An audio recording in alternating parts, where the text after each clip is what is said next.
Assalamualaikum warahmatullahi wabarakatuh. Berjumpa kembali dengan saya Nelly Nara dalam acara Bedah Opini. Acara ini disiarkan secara live dari studio Lingkar TV. Lingkar TV bisa didownload di Play Store dan sudah mengantongi izin PSE dari Kominfo. Memiliki izin siar selama 24 jam dan bisa diakses kapan saja, di mana saja. Jangan lupa download ya. Baik, pada episode malam hari ini kita akan bahas mengenai carut-marut penanganan perhutanan sosial. Persoalan lingkungan adalah persoalan bersama. Lingkungan subur, maka rakyatnya makmur. Namun, tidak semua petani, maksud saya tidak semua masyarakat mau terlibat untuk ikut menghijaukan lingkungannya. Wilayah yang rusak biasanya rentan dengan bencana. Amanat untuk meremajakan hutan sejatinya bukan tugas petani saja, melainkan tugas bersama.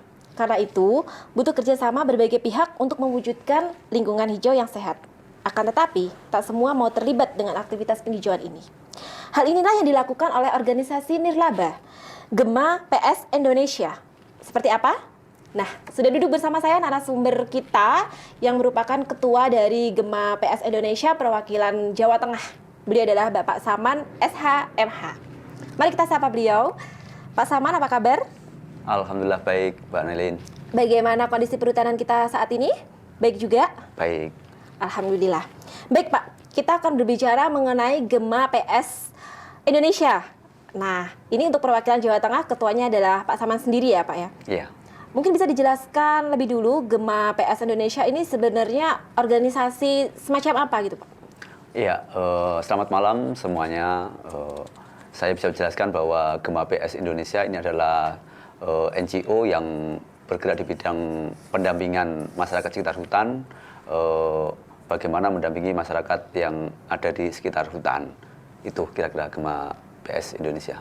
Gema PS Indonesia ini di bawah organisasi apa atau di bawah kementerian apa atau sesuatu gitu atau memang mandiri, independen? Gema PS Indonesia ini NGO yang mandiri, yang sudah berskala nasional, yang pendampingannya sudah menyebar di Jawa maupun di luar Jawa. Jadi sudah skala nasional. Oke, kalau udah menyebar berarti udah gede juga ya organisasi ini ya Pak ya? Ya. Itu pendanaannya dari mana Pak? Organisasi itu kan diikat dua hukum ya, hukum privat dan hukum publik. Hukum privat di ADART kita ada pembiayaan, di mana pembiayaan itu bisa bersumber dari swadaya anggota dan juga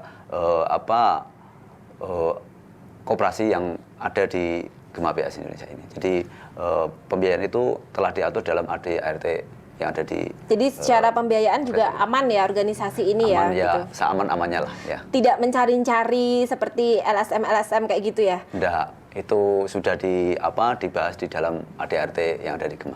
Saya penasaran, untuk inisiator dari organisasi ini sendiri itu siapa? Kita punya ini ya, punya penasihat yang namanya Prof. Sanafri Awang. Beliau adalah guru besar UGM Yogyakarta, di mana beliau konsen terhadap hutan yang ada di Indonesia. Ini dari Prof itulah kita bisa membuat Gema PS ini. Oke, kalau fokusnya sendiri untuk Gema PS Indonesia ini apa?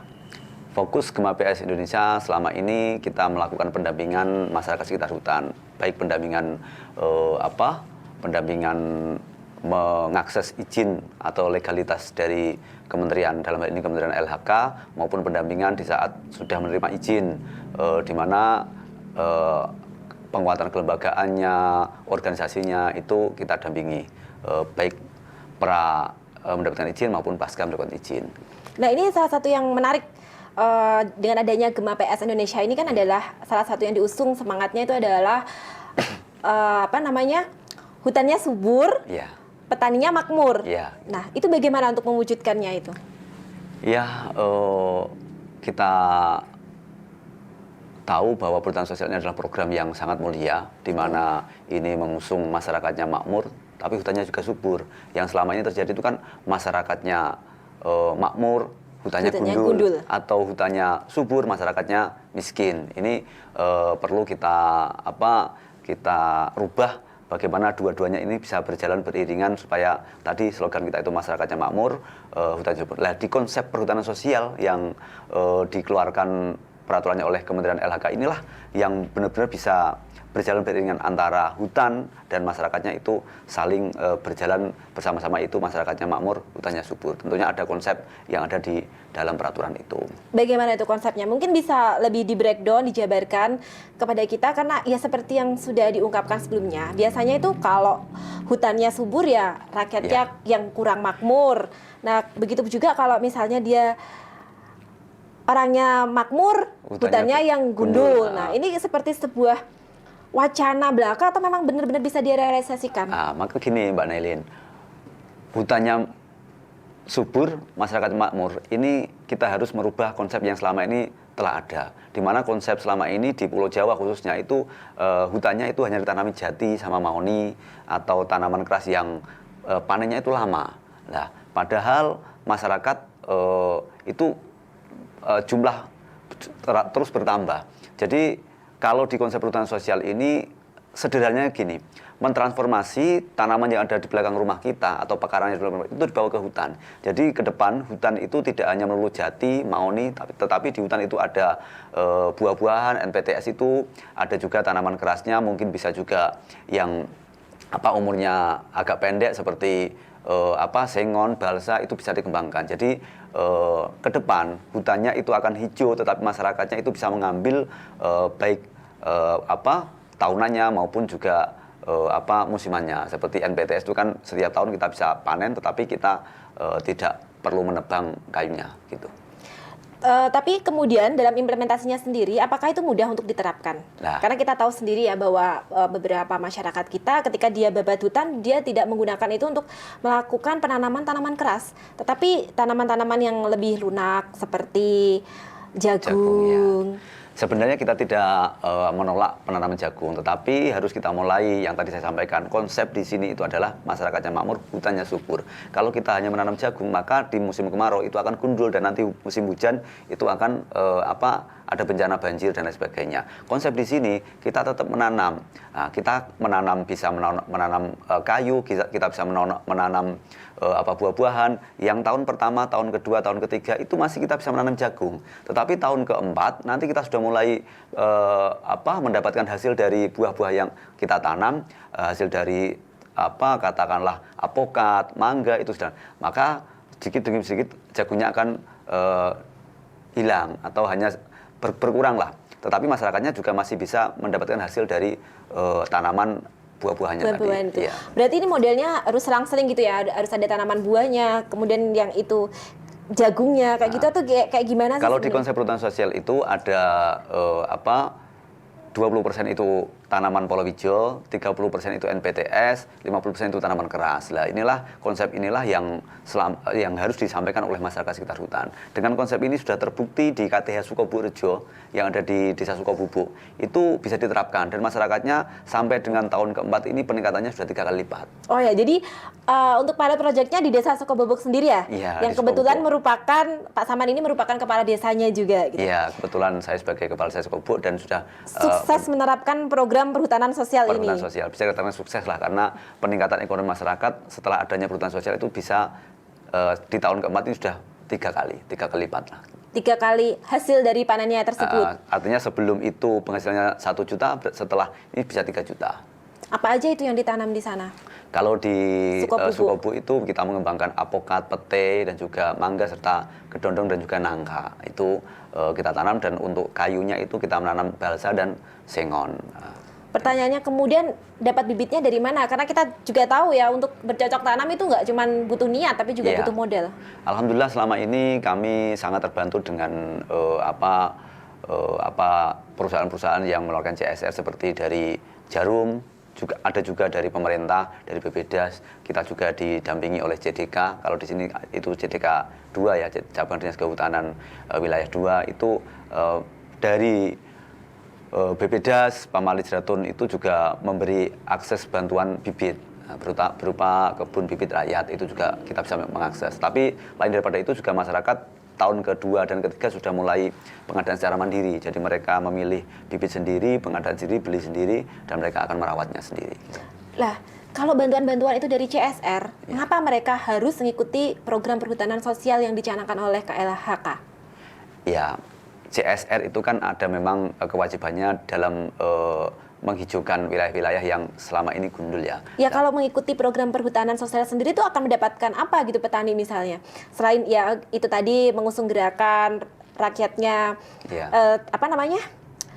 lahannya subur, rakyatnya makmur. Nah, tentu. Apakah ada bantuan dari KLHK sendiri kalau misalnya kita mengikuti program tersebut atau bagaimana? Oh iya, bantuan itu stimulan ya, Mbak. Bantuan itu stimulan, artinya tidak melulu terus kita dapat bantuan itu enggak, tetapi ada program yang namanya Bank Pesona atau bantuan perhutanan sosial itu dari balai juga bisa diakses, tetapi tentunya ini stimulan, tidak serta-merta terus-menerus.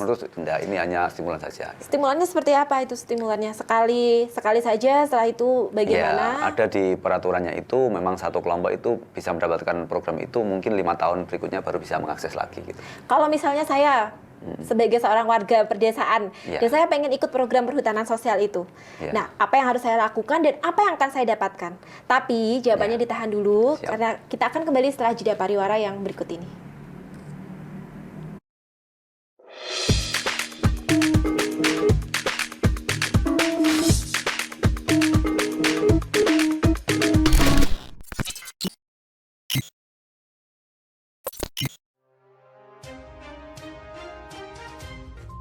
Inilah ketiga anggota komplotan pencuri spesialis pecah kaca mobil setelah melakukan penggelapan 20 sepeda motor dan 2 unit mobil dengan modus retal. Merangkum semua peristiwa sebagai berita yang penuh fakta. Bersama Puji Lestari, saksikan Jateng hari ini setiap Senin hingga Sabtu jam 4 sore hanya di Lingkar TV.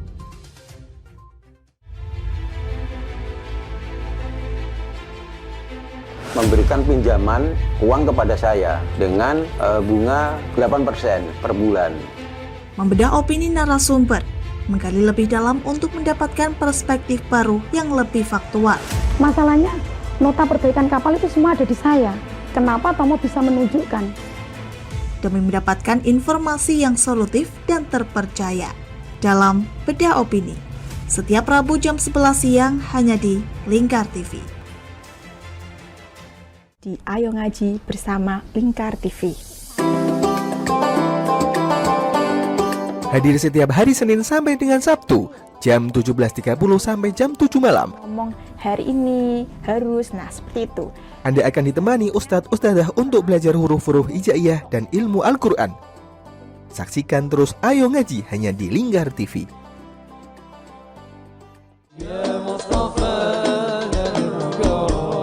Sirami rohani dengan majelis-majelis penyejuk hati, sajian tayangan hiburan dengan lagu-lagu Islami dan dakwah. Halal, bersih, dimakan maka hasilnya akan bagus. Kami hadir dalam Majelis Nusantara setiap hari pukul 7 malam sampai jam 12 malam hanya di Lingkar TV.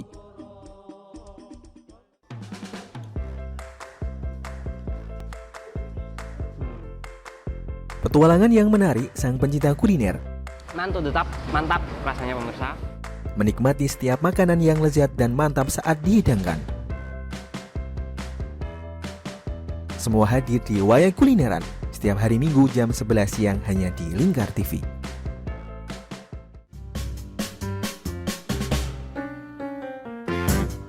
Mari pilih motif batik yang kamu suka di Batik Yuliati Warno. Memproduksi dan menjual batik tulis bakaran khas Pati dengan kualitas yang sangat istimewa.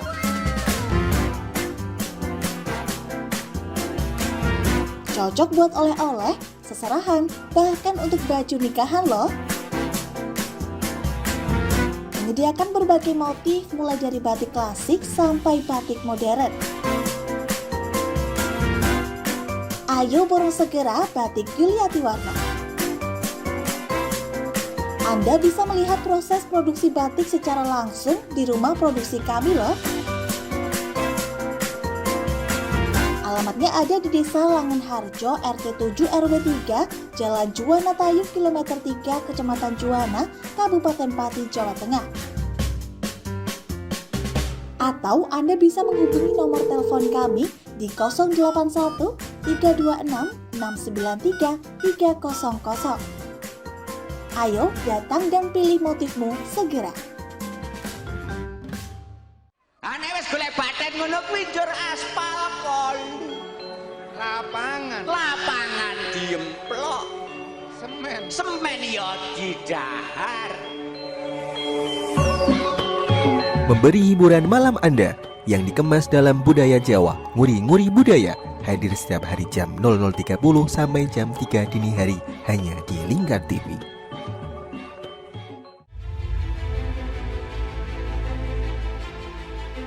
Memberikan pinjaman uang kepada saya dengan bunga 8% per bulan. Membedah opini narasumber, menggali lebih dalam untuk mendapatkan perspektif baru yang lebih faktual. Masalahnya, nota perbaikan kapal itu semua ada di saya. Kenapa Tomo bisa menunjukkan? Demi mendapatkan informasi yang solutif dan terpercaya. Dalam Bedah Opini, setiap Rabu jam 11 siang hanya di Lingkar TV. Oke, kembali lagi di Ngobrol Inspirasi. Kini Kak Uns akan menemani sore Anda dengan topik-topik yang menarik. Adik, kita tak selamanya indah, adik. Kayak gitu ya. Ngopi, ngobrol inspirasi setiap hari Selasa jam 3 sore hanya di Lingkar TV. Berpuluh-puluh tahun kita bangsa Indonesia telah berjuang untuk kemerdekaan tanah air kita. Mengupas sejarah Indonesia yang penuh makna. Merdeka atau mati. Berbagai informasi sejarah yang ada di Indonesia, sejarah tradisional warisan bangsa. Semua terangkum dalam Aku Indonesia, setiap Senin sampai Sabtu jam 7 sampai jam 11 siang, hanya di Lingkar TV.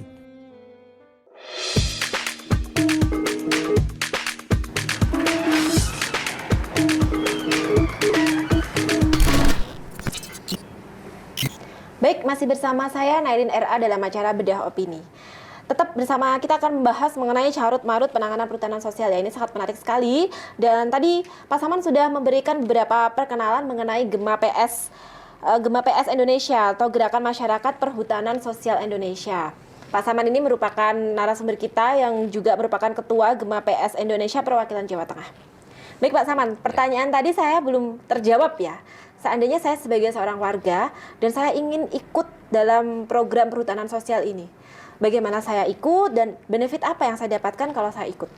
Ya, tentunya selama ini yang kita laksanakan itu kita yang pertama sosialisasi dulu apa hak dan kewajibannya, karena nanti di saat kita sudah mendapatkan akses itu tetapi tidak mengetahui hak dan kewajiban, inilah yang menjadikan nanti carut marutnya perhutanan sosial. Sebenarnya mudah, simple. Kalau kita mau mengakses perhutanan sosial itu tinggal kita mengumpulkan KTP, KK, kita buat proposalnya, tetapi perlu diingat yang bisa itu yang existing atau orang yang telah mengelola di lahan itu. Tidak boleh terus tiba-tiba kita itu masuk ke situ terus ngusir orang itu, tidak boleh. Ini yang kadang-kadang juga di lapangan sering terjadi. Artinya tidak pernah menggarap lahan itu, tetapi dia mengirim KTP KK. Nah, untuk menggarap lahan tersebut. Nah, itu yang menjadikan konflik. Dan perlu diingat Mbak Nailin ya, yang bisa mengakses ini masyarakat biasa. Artinya TNI, Polri, ASN tidak boleh karena peraturannya seperti itu. Dan di dalam peraturan itu juga maksimal 2 hektar 1 KK. Dan itu untuk areanya atau wilayahnya siapa yang menentukan? Di dalam pengajuan ini yang menentukan kelompok sendiri. Kalau kita itu biasanya sosialisasi dulu tentang program ini, setelah itu kula nuwun kepada Pak Kepala Desa untuk membuat kelompok perhutanan sosial, karena salah satu persyaratan itu adalah kelompok yang mengajukan, maka kita buat kelompok. Tetapi di beberapa tempat juga LMDH yang notabene kelompok yang sudah eksis di wilayah tersebut juga bisa dipakai. Artinya LMDH, Lembaga Masyarakat Desa Hutan, juga bisa mengakses program ini gitu. Itu berapa sih untuk membuat satu kelompok yang kalau ingin mengajukan perhutanan sosial itu kan lumayan nih, dapat 2 hektar. Oh ya, kalau berapa saya harus mengumpulkan massa untuk bikin kelompok dan mengajukan program perhutanan sosial ini? Begini Mbak Nilin ya, pengajuan perhutanan sosial itu tidak serta-merta terus semua lahan bisa diajukan, enggak.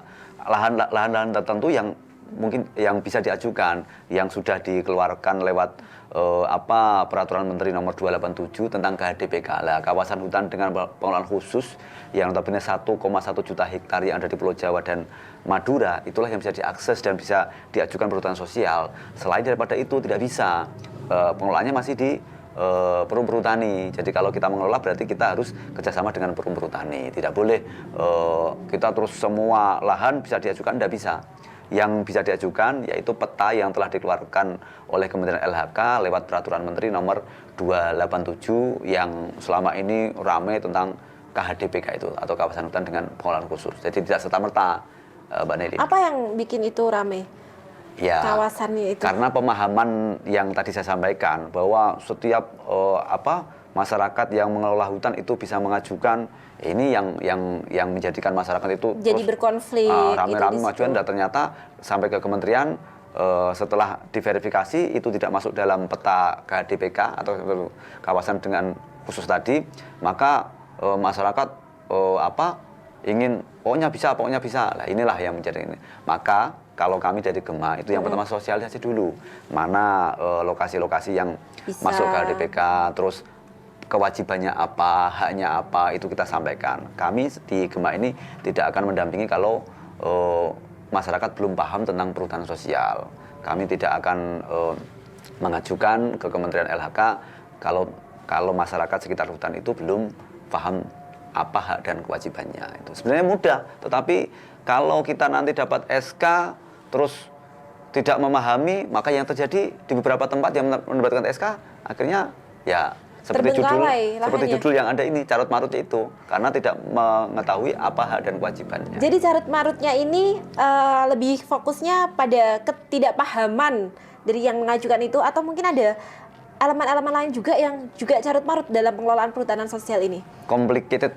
Mungkin kita bedah dulu dari yang paling atas mungkin. Yeah. Apakah yang di bagian paling atas ini ada complicated khusus? Nah, apa itu complicatednya kalau dari sisi atas, mungkin dari regulasinya atau dari pemerintahannya, nah atau dari penegak hukumnya, atau bagaimana itu complicated? Dari regulasi yang ada itu. Jadi dari regulasinya aja udah complicated ya? Udah complicated karena apa? Pengajuan perhutanan sosial ini kita langsung ke kementerian. Jadi kita tidak melewati kabupaten, provinsi, tetapi cukup SK kepala desa, proposal yang dibuat oleh kelompok, kita bawa ke Kementerian LHK, itu kita sudah bisa mengakses. Artinya nanti di tingkat provinsi dan tingkat kabupaten itu mereka akan gagap. Oh, ini kok tiba-tiba ada izin di sini ya. Tapi ini sudah mulai ada perbaikan-perbaikan di tingkat pemerintah.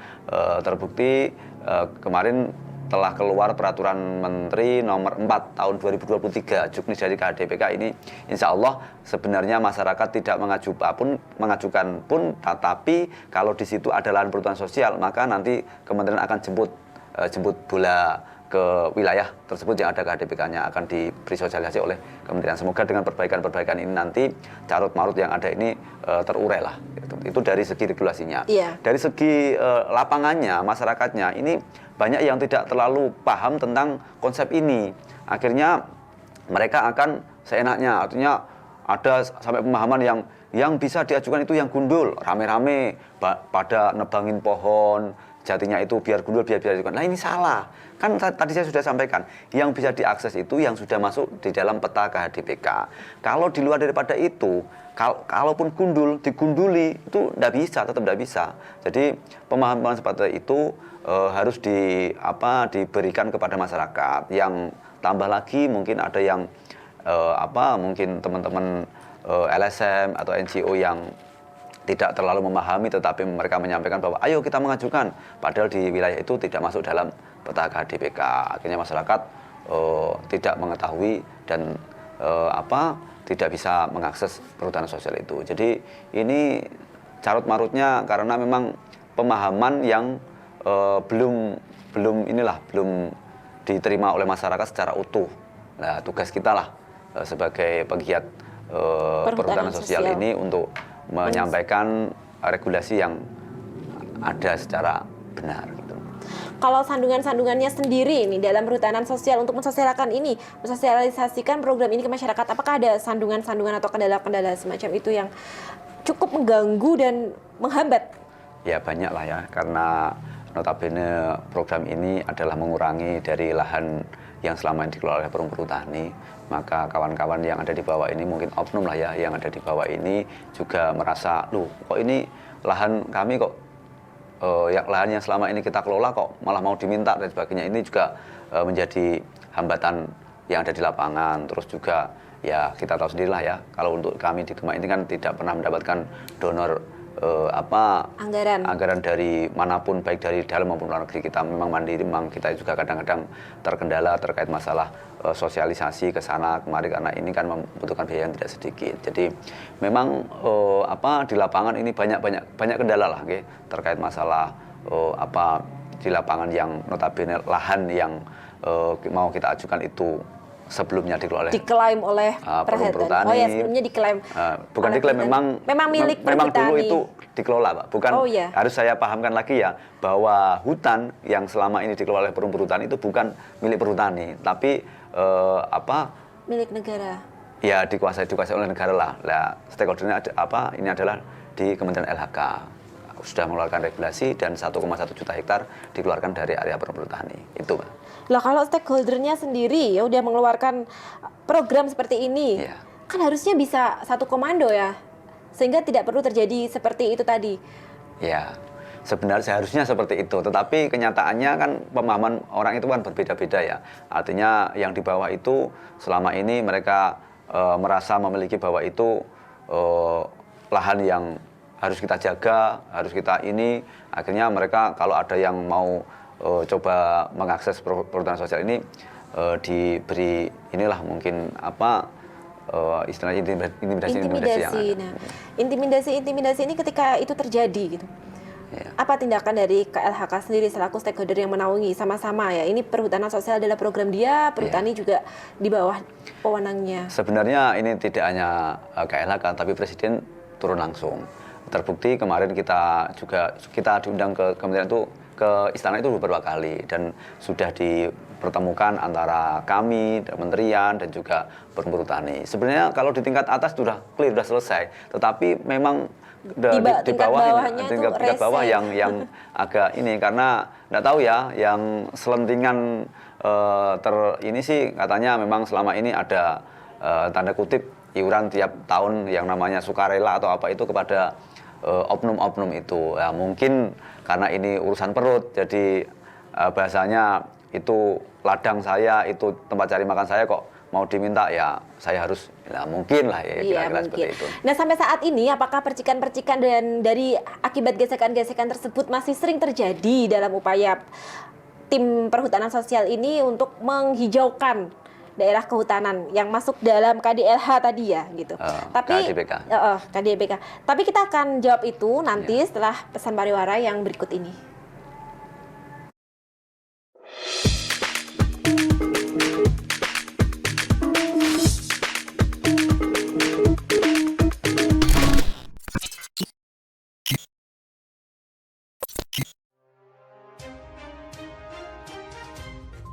Inilah ketiga anggota komplotan pencuri spesialis pecah kaca mobil setelah melakukan penggelapan 20 sepeda motor dan 2 unit mobil dengan modus retard.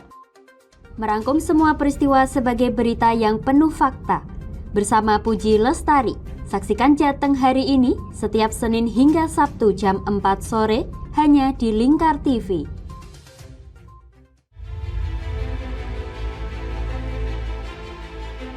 Memberikan pinjaman uang kepada saya dengan bunga 8% per bulan. Membedah opini narasumber, menggali lebih dalam untuk mendapatkan perspektif baru yang lebih faktual. Masalahnya, nota perbaikan kapal itu semua ada di saya. Kenapa Tomo bisa menunjukkan? Demi mendapatkan informasi yang solutif dan terpercaya. Dalam Bedah Opini, setiap Rabu jam 11 siang hanya di Lingkar TV. Di Ayo Ngaji bersama Lingkar TV.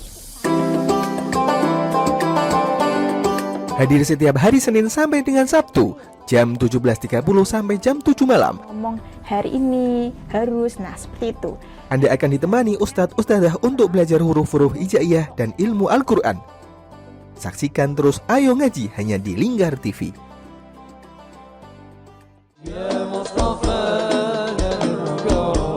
Sirami rohani dengan majelis-majelis penyejuk hati, sajian tayangan hiburan dengan lagu-lagu Islami dan dakwah. Halal, bersih, dimakan maka hasilnya akan bagus. Kami hadir dalam Majelis Nusantara setiap hari pukul 7 malam sampai jam 12 malam hanya di Lingkar TV.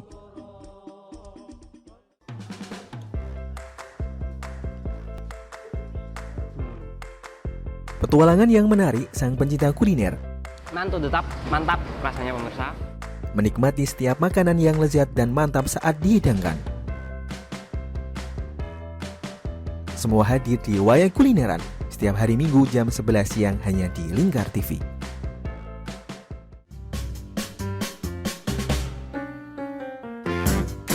Mari pilih motif batik yang kamu suka di Batik Yuliati Warno. Memproduksi dan menjual batik tulis bakaran khas Pati dengan kualitas yang sangat istimewa.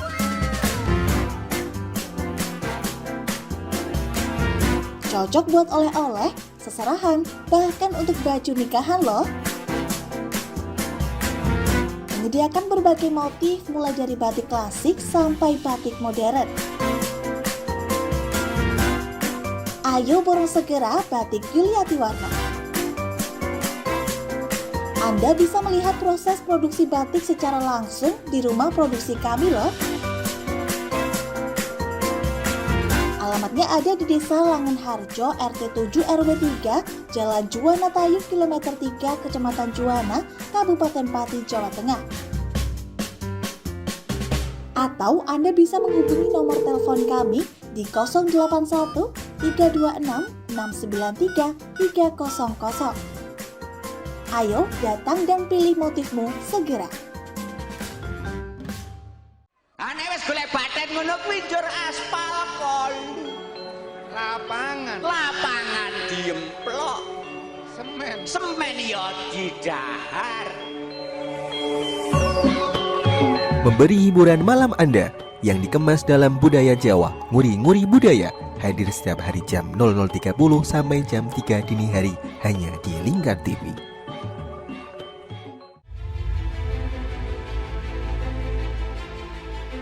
Memberikan pinjaman uang kepada saya dengan bunga 8% per bulan. Membedah opini narasumber, menggali lebih dalam untuk mendapatkan perspektif baru yang lebih faktual.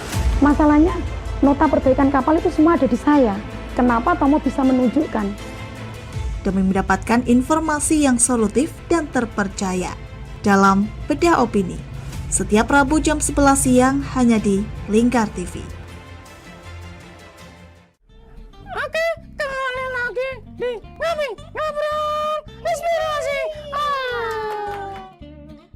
Kini Kak Uns akan menemani sore Anda dengan topik-topik yang menarik. Adik, kita tak selamanya indah, adik. Kayak gitu ya. Ngopi, ngobrol inspirasi setiap hari Selasa jam 3 sore hanya di Lingkar TV. Berpuluh-puluh tahun kita bangsa Indonesia telah berjuang untuk kemerdekaan tanah air kita. Mengupas sejarah Indonesia yang penuh makna. Merdeka atau mati. Berbagai informasi sejarah yang ada di Indonesia, sejarah tradisional warisan bangsa. Semua terangkum dalam Aku Indonesia setiap Senin sampai Sabtu jam 7 sampai jam 11 siang hanya di Lingkar TV.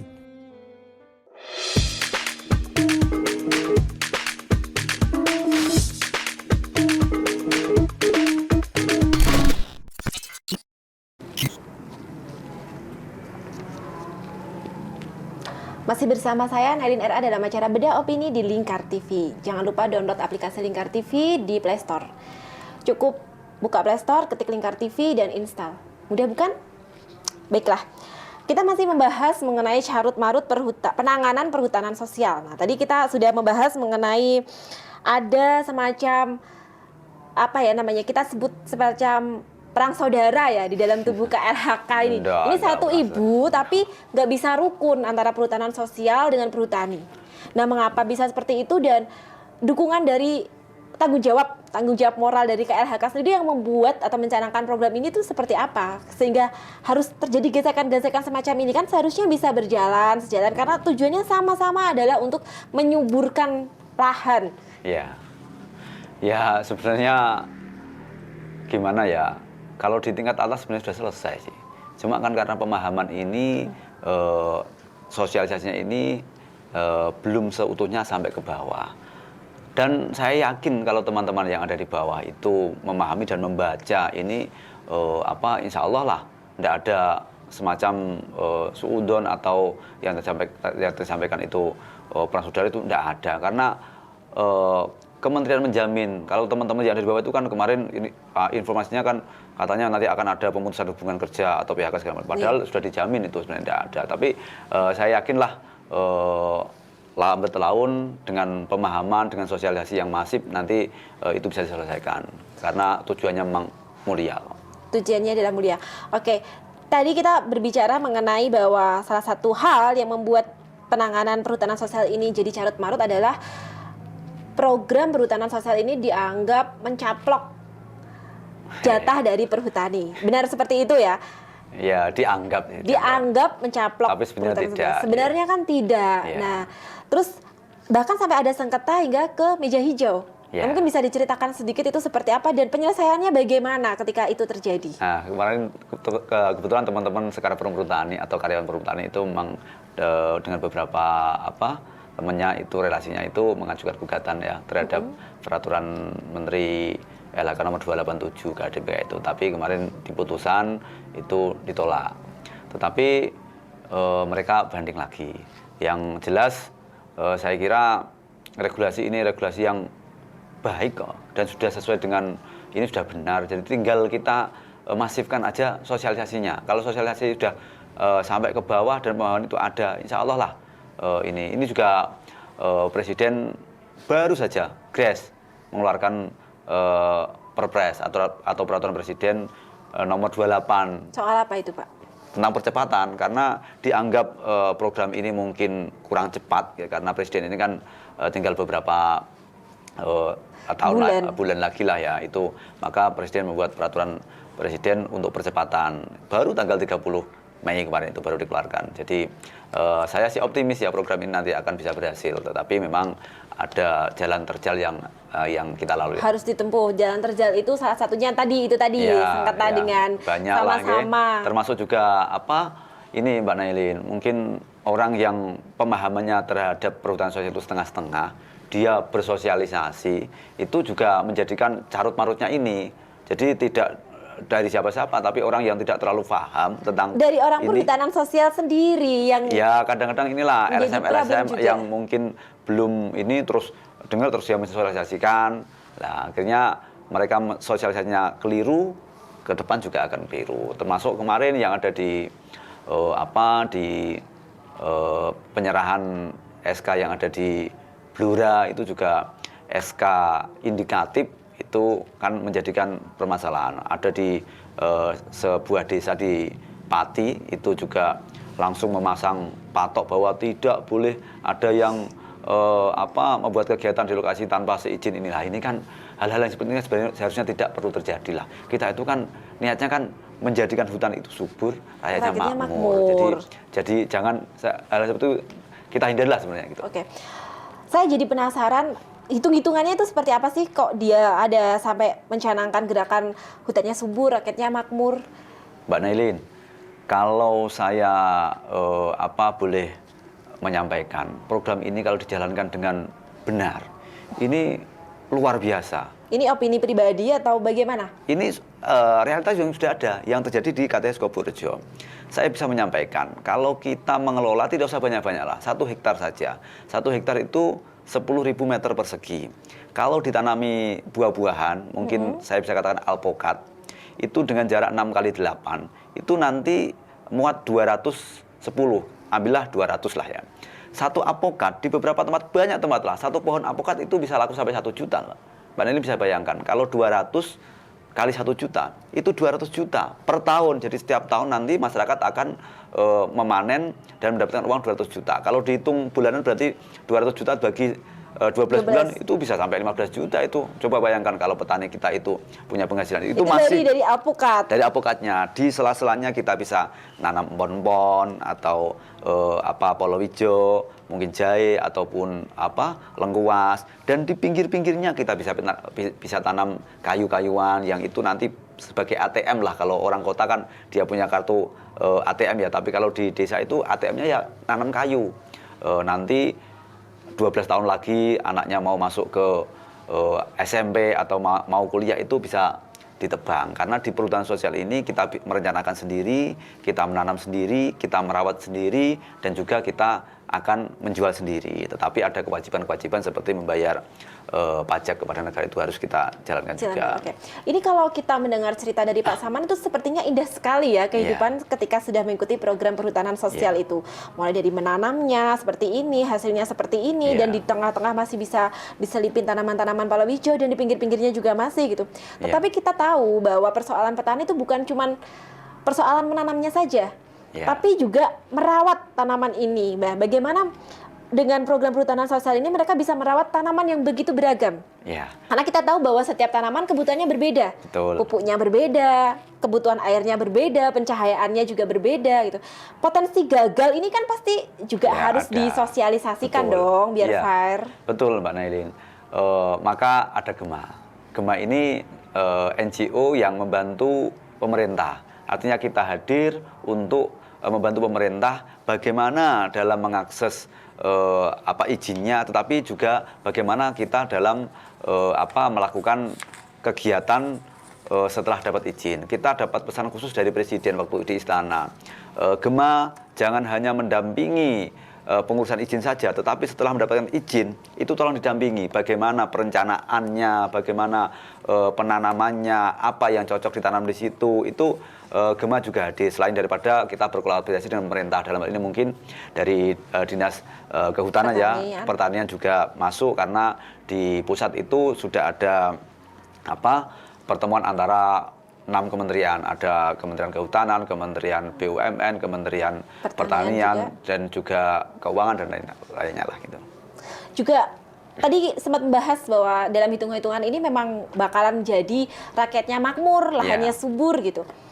Tapi ada satu poin yang harus kita garis bawahi, atau saya garis bawahi tentunya. Di situ adalah dilakukan secara mandiri, mulai dari menanamnya, merawatnya, sampai menjualnya. Nah ini, menjual tanaman yang menjual hasil pertanian yang segitu banyak kan juga tidak mudah. Banyak petani yang tertipu dengan tengkulak. Nah ini bagaimana upayanya? Itulah fungsi dari kelompok. Maka kita dampingi tidak hanya masyarakatnya atau anggotanya, tapi kelompok. Kelompok ini harus kita dampingi bagaimana kita dalam menanam sampai dengan penjualan. Karena di dalam kami di GEMA ini juga konsen terhadap ini. Kami sudah bekerja sama dengan perusahaan-perusahaan, mungkin teman kami yang ada di Boyolali sekarang sudah pembudidayaan durian, terus ada juga yang ada di Pemalang itu juga sudah kerjasama dengan pihak ketiga dalam hal perkayuan. Jadi itu yang penting justru memang Mbak Nailin, karena kalau hutan 1,1 juta hektar itu yang sebenarnya hanya 800-an Mbak, yang untuk perhutanan sosial itu hanya 850-an ribu hektar yang dipakai untuk perhutanan sosial, yang lain itu untuk yang lain lah. Tetapi untuk perhutanan sosial itu hanya 800 sekian itu. Nah, tetapi 850-an ribu hektar itu kan tidak kecil. Kalau nanti di situ sudah tertanami buah-buahan, apakah itu apokat, apakah itu mangga, apakah itu pete, ini kan harus dikomunalkan. Nah, itu yang harus kita komunalkan. Nanti kalau kita sudah berkelompok, maka kami bisa bekerja sama dengan perusahaan-perusahaan baik lokal maupun interlokal, bahkan bisa juga internasional. Kita juga bisa mengembangkan aplikasi-aplikasi yang secara online, artinya kita bisa penjualan lewat online. Nah, itu juga di GEMA juga sudah menerapkan itu. Gitu. Baik, itu jadi sudah komprehensif banget ya untuk pendampingan dan pengawalannya. Kalau menurut Pak Saman sendiri ini sekarang hal krusial apa sih yang perlu diperbaiki atau dibutuhkan oleh para petani-petani kita saat ini yang ada saat ini? Ya, petani tetap pendampingan Mbak, karena petani bagaimanapun mereka awam terhadap program ini. Pendampingan, bagaimana mereka itu akan menanam, bagaimana itu akan merawat, dan mereka sampai dengan penjualan. Peran serta pemerintah juga sangat penting, karena bagaimanapun kalau GEMA itu kan NGO ya, yang terbatas, keuangannya juga terbatas, personal juga terbatas, yang lebih itu kan memang pemerintah ya, mungkin dalam hal ini mungkin Kementerian Pertanian ataupun Kementerian LHK ataupun yang lainnya. Jadi ke depan harapan kami, harapan Gema itu bisa bersinergi dengan siapapun lah, termasuk dengan teman-teman perumput tani. Karena sebenarnya tidak perlu ada yang dirisaukan. Kami dengan perumput tani itu juga bersahabat. Saya cukup banyak sekali kok sahabat sama saya yang ada di perumput tani. Dengan pemerintah, dengan NGO yang lain juga, LSM yang lain. Ayolah kita bersinergi. Kita sama-sama mendampingi petani sekitar hutan. Toh tujuannya kan sama, bagaimana memakmurkan masyarakat, menghijaukan hutan kembali. Karena kita prihatin lah Mbak Nailin ya, dengan gundulnya yang ada di Pulau Jawa ini, yang setelah 98 itu memang mengembalikan hutan itu susah sekali. Dan saya optimis dengan program dan konsep ini kalau dipahami secara utuh oleh masyarakat, insya Allah nanti perlahan karena tidak bisa membalikan tangan Mbak Nailin. Paling enggak itu sampai 5 tahun lah ada progres kelihatan dari gundul menjadi ke arah hijau itu 5 tahun baru bisa kelihatan gitu. Baik, menarik sekali pembicaraan kita pada malam hari ini, tapi waktu juga yang membatasi dan kita sudah menginjak ke segmen terakhir dari bedah opini kita pada malam hari ini. Mungkin ada yang ingin disampaikan kepada pemirsa Lingkar TV ini, bagaimana sih caranya agar bisa persoalan lingkungan ini bisa kita entaskan bersama-sama? Iya, begini Mbak Nailin, saya